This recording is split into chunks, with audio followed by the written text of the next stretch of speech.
And that is going into masters, like training and programming. How do you program for a masters? I very rarely, and you know this, I very rarely for masters program anything over the 87% bracket. It's if you want to get stronger as a masters, squat, bench, deadlift. Like, go do that. Keep it in a nice, safe environment. Make sure that you are building the muscle mass that you might need. But for lifting purposes, if you can give 5 ones at your 87%, there's a good chance that during competition, you're going to get that 102%, that 105. You're going to land that lift. You're going to get that PB. Why? Because you're mastering the art of the movement. And so from a programming perspective, masters programming is very different to what you would an opens athlete programming side. So at about 87%, that would be leaning towards training strength over speed, wouldn't it? So without going too deep into programming. The dumbed down version is if you want to build technique, build anything under 70%.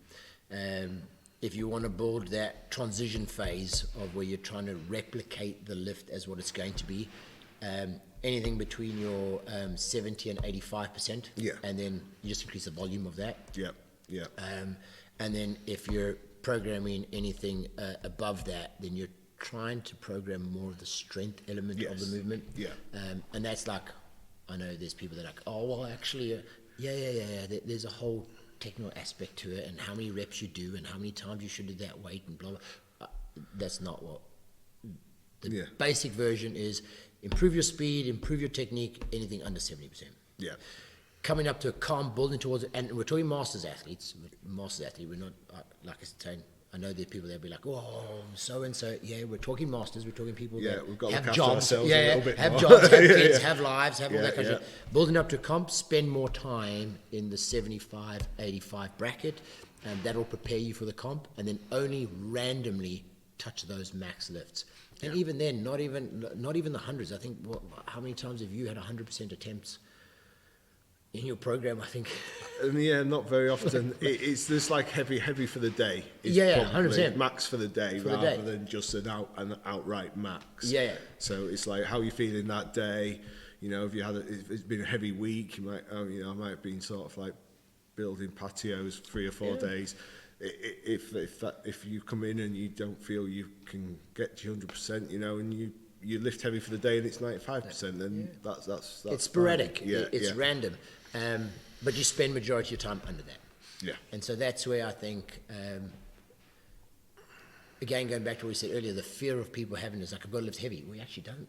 You actually spend majority of your time at the 75% and under. You're spending more time, because as we get older, we lose speed, we lose coordination, we lose mobility. So you're actually spending majority of time as a masters lifter under the 75% bracket.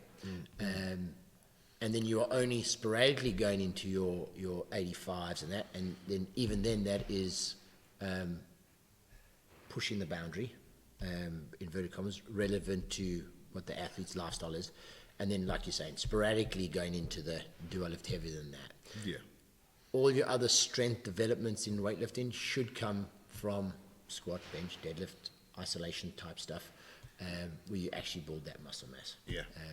And so, it's a very different approach to a master's program than an opens program. And again, like I said, been in the industry long enough to know all the, but.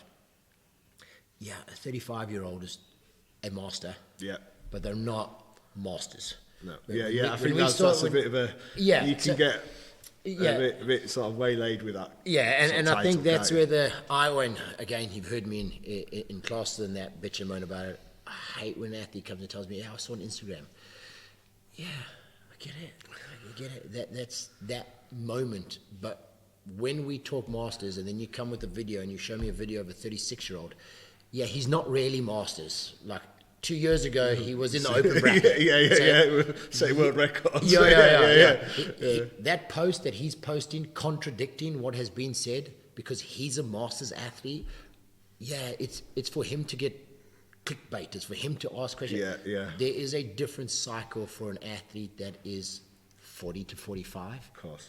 45 to 50, 50 plus, versus an athlete that's going to go 35 to 40.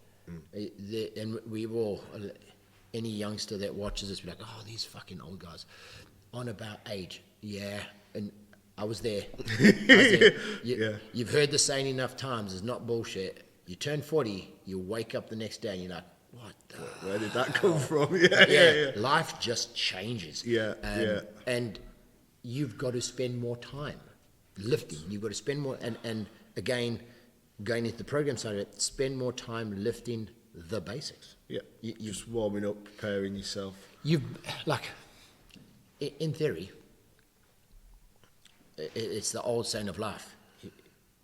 You come from nothing as a baby. You learn to walk, you learn to do everything, blah, blah. You get to 80, you go back to being a baby. All of a sudden, somebody's changed your nappy.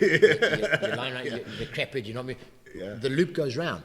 Same with weightlifting. When you start with a kid weightlifting, you give him a PVC pipe, you teach him mobility, you teach him range of motion, you teach him line, when you start becoming a master's lifter, you spend more time training, but you actually spend more time doing the shit that you did when you were 13, 14, 15.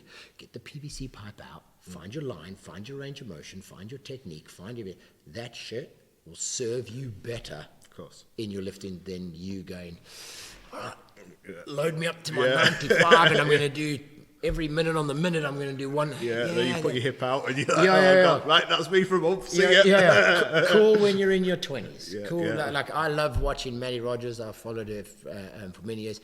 I love seeing her smash out her EMOMs at a heavy percentage. That shit ain't happening as a Masters. If you're a Masters athlete and you think that's what you're coming for, no. If you're a Masters athlete, grab yourself the broomstick and that's where you're going to go. And to go back to what we said earlier, for anyone that's scared of starting weightlifting, if you're a Masters athlete, you're scared to start, are you scared of the broomstick? Yeah, that's it. That's, in reality, a good coach is going to put you on that. A good coach, as a Masters coach, is going to be like, you're grabbing a broomstick. So what are you scared of? That's go learn it. Do what you did when you were a kid.